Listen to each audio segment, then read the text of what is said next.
Using stories for marketing, the basics. So how do you go about using stories for marketing?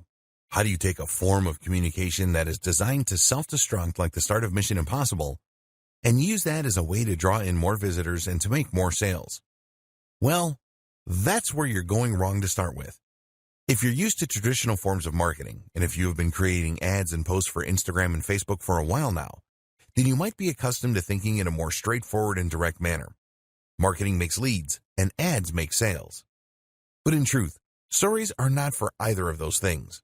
Stories are perfectly suited not for increasing the number of followers you have or for selling directly to those followers. So if that's the case, what is this form of marketing for? The simple answer is that it is for building stronger relationships with your existing followers. It's about deepening that connection, and that's huge when it comes to increasing profits in the long term. You might have heard of the book 1,000 True Fans by Kevin Kelly. In it, the author describes the value of creating meaningful relationships with your followers. He describes how as long as a business genuinely manages to obtain 1,000 true fans, it will likely be able to succeed. What is this based on? Simply the notion that a true fan is not only someone that will buy nearly every one of your products, but also someone who will like all your posts and who will rave about those same products to anyone who will listen. In short, a true fan is a brand ambassador. And it's through brand ambassadors that your business can begin to grow exponentially. How do you get to this point with your followers, though? And what does it have to do with stories? There are a lot of ways you build true fans. One is by having a very clear mission statement for your business. One is by knowing precisely who your business is for, meaning that you understand the psychology of your buyer persona. But the other is through meaningful interactions. And in the case of stories, that can also mean building a personal brand. Stories for trust, engagement, and personal brands. It is common knowledge that most buying behavior is based on emotion rather than logic. We buy things because we see them in the store, think they look desirable, feel tired, and are worried we'll miss out if we don't buy. That's why, often, when we go away and really think about a purchase prior to making it, we decide better of it. With emotion being such a key factor when it comes to spending, it should be no huge surprise to learn that we are more likely to buy when we feel that we really know, understand, and like the seller. Better yet, if we feel that the seller has views that agree with our own. This puts us at ease. We feel better about buying from someone we know because we feel it's less likely they're going to try and con us. Likewise, we often want to please the seller. Finally, if we feel that their beliefs are aligned with ours, then we might feel as though buying from them will in some way align us with them and help to strengthen our sense of identity. And that's where stories come in. Many businesses will create a lot of marketing and advertising that is highly polished and staged. Products look perfect with ideal lighting and professional-looking backdrops, while the personality selling the product is never shown. We feel very detached from these kind of brands, which is why the average person doesn't exactly shed a tear when they feel that a big corporation is going bankrupt. This is even more true when it comes to selling B2B a lot of the time. This method is getting increasingly old-fashioned, though, as the company in question fails to build any trust, to demonstrate anything that would make it unique or stand out, or to demonstrate any personality. If you run an online business, then your Instagram account might have the same problem. It might well be filled with lots of stunning-looking images of products, or perhaps lots of inspiring quotes, or photos of your lifestyle that are designed to look perfect. This is the image you want to portray. And you know that by including even one unpolished-looking photo, you will make the entire account look less messy. But this is where the nature of the story is ideal. This is a temporary image that will never be included on your profile. That means you can include anything you like here, and in 24 hours, it is going to be gone. This in turn means you're permitted to peel back the curtain just a little and to show your followers how the sausages are made, so to speak. Stories can be the kinds of insights that you would never include on the main account, but that help to give you a little personality and help to make you seem much more approachable. Let's say, for example, that you are a high-profile lawyer.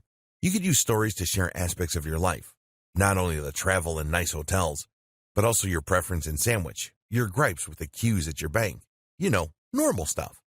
Likewise, a local business might share a story about a fun customer who came into their store, or about the parade outside that is driving away customers. They might even include a photo of their dog, or a short post about how they love the latest Marvel movie. Things like that might not sound like strategies that would gel with traditional approaches to business, but that should be considered a good thing. This is not a traditional approach to business, but a much more modern strategy for improving relationships. These posts don't need to be on topic, but they do need to be on brand in as much as they should allow a side of you and your business that you want to be seen.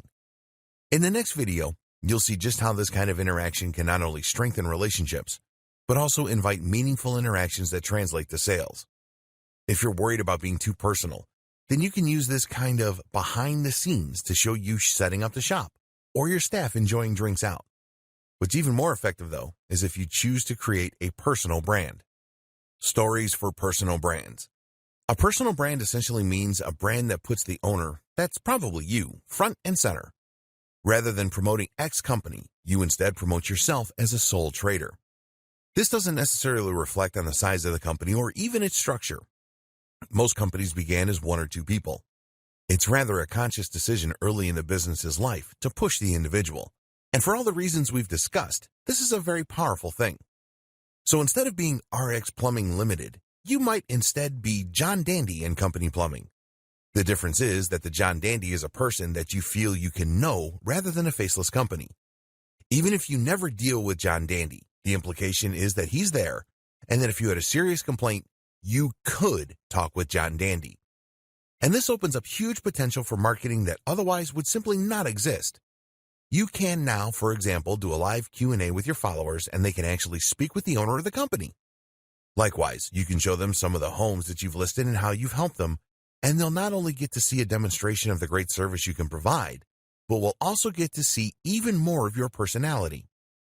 Have you ever found that one plumber or electrician who you know does a good job and who you know will turn up on time, and then you never feel the need to use anyone again?